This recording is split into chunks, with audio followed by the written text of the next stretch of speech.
ಅದು ನನಗಿನ್ನೂ ಗೊತ್ತಿಲ್ಲ. ಅದು ಜಲ್ದಿ ಮುಸ್ಲಿಮ್ಸ್ದೇನಾದರೂ ಗೊತ್ತಾದರೆ ಬಿ ಜೆ ಪಿಗೆ ಗೊತ್ತಾಗುತ್ತೆ. ನಮಗಿನ್ನೂ ಗೊತ್ತಾಗಿಲ್ಲ. ಗೊತ್ತಾದ ಮೇಲೆ ಅದ್ರ ಬಗ್ಗೆ ಪ್ರತಿಕ್ರಿಯೆ ಮಾಡ್ತೀವಿ.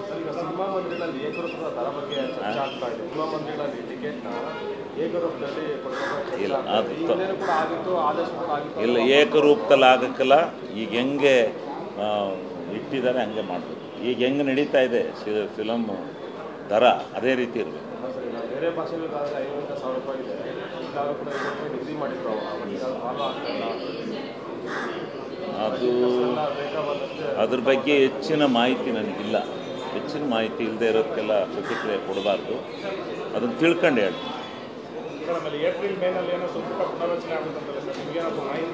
ನಾನು ಅದು ಏನಾಗುತ್ತೆ ಏನು ಗೊತ್ತಿಲ್ಲ. ಪುನರ್ರಚನೆ ಅಂತೂ ಆಗುತ್ತೆ. ಯಾವಾಗ ಆಗುತ್ತೆ, ಯಾವ ಗಳಿಗೆಲಾಗುತ್ತೆ ಅದು ನಾವು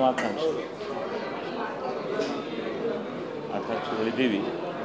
ಪಕ್ಷ ವರಿಷ್ಠರು ಕೊಟ್ಟರೆ, ಮುಖಂಡರು ಕೊಟ್ಟರೆ ತಗೋತೀವಿ.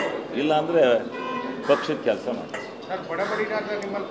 ರೀ, ಇನ್ಮೇಲೆ ಮನೆ ಕೆಲಸಕ್ಕೆ ಹೆಲ್ಪ್ ಮಾಡ್ಬೇಕು ನೀವು. ಯಾಕೆ ನಿಂಗೆ ಎಲ್ಲರ ಕೆಲಸ ಸಿಗ್ತಾ? ಕೆಲಸನ ನೋವೇ, ನಾನೇ ಬಾಸ್ ಆಗ್ತೀನಿ. ಬಾಸ್ ಅದೇಗೆ? Boss will be the boss. ಬಡದಾಟಿ ಏನೂ ಇಲ್ರಿ. ಇದೆಲ್ಲ ಸುಮ್ಮನೆ ಯಾವ ಬಹಿರಂಗ ಹೇಳಿಕೆ ಏನು ಸಾಂದರ್ಭಿಕವಾಗಿ ಬರ್ತವೆ ಸಮಸ್ಯೆಗಳು. ಅಂದರೆ ಈ ಸಮಸ್ಯೆ ಏನಿಲ್ಲ. ಸಮಸ್ಯೆ ಯಾರ ಆಸೆ ಪಡೋದ್ರಲ್ಲಿ ತಪ್ಪಿಲ್ಲ. ಆದರೆ ತಪ್ಪು ಅಂತಲ್ಲ, ಅದಕ್ಕೆ ಹೈಕಮಾಂಡ್ ಹೇಳಬೇಕು. ಎಲ್ಲ ಸುಸಲಿತವಾದಂಥ ಉತ್ತಮವಾದಂಥ ವಾತಾವರಣ ಸೃಷ್ಟಿಯಾದಾಗ ಆಗ್ತದೆ. ಆದರೆ ಈಗ